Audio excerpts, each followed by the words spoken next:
Buonasera a tutti e bentornati a Liberamente, variazioni e scorribande qui su Radio Libertà.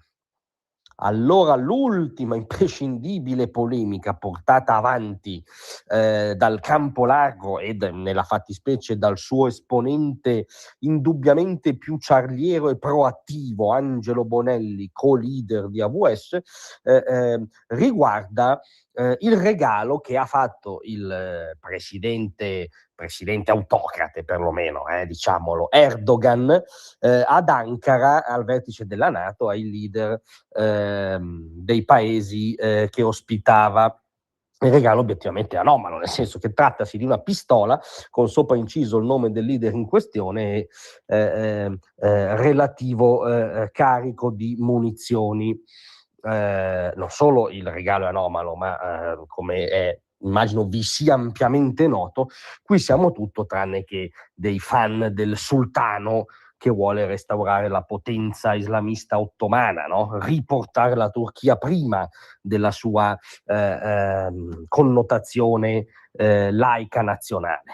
Tra l'altro il vertice della NATO questa cosa si è vista con ritualità, evocazioni anche simboliche della stagione dell'impero ottomano, che appunto non si vedono da parecchio e che non possono che inquietare e che segnalano un problema oggettivo nella NATO, perché la NATO, che è l'alleanza che negli ultimi decenni per fortuna ha garantito il mondo libero, ora ha un partner non secondario, perché è il secondo esercito dopo quello americano, seppur a distanza siderale da quello americano, che è un'autocrazia con velleità islamiste, quindi tutto meno che i fan di Erdogan. Poi non siamo neanche così, diciamo, istericamente, politicamente corretti da farci scandalizzare dall'arma in sé. Voglio dire, la NATO risulta ancora un'alleanza militare, quindi non è che, oddio, la NATO una pistola non ci fa, come dire, sobbalzare a priori. Rimane il fatto che alcuni leader hanno lasciato il regalo in Turchia, altri, tra cui Giorgia Meloni, se lo sono portati in Italia, come è stato detto, con tutte le procedure del caso, schedato e controllato dal personale adibito a maneggiare le armi.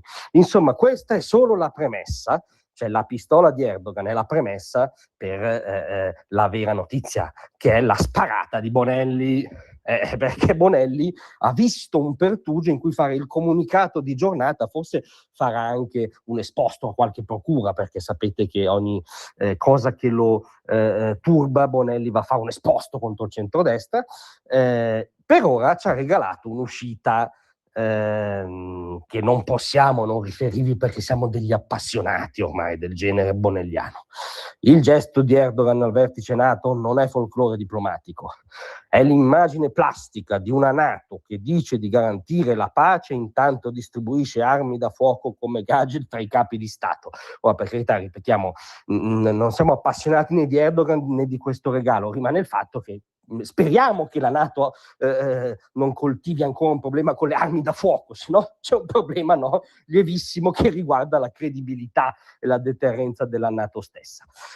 Continua il rosso-verde.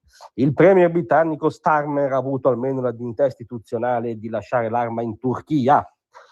Dal governo italiano invece silenzio totale, nessuna dichiarazione, nessuna trasparenza su cosa sia stato fatto del regalo ricevuto dal Presidente del Consiglio.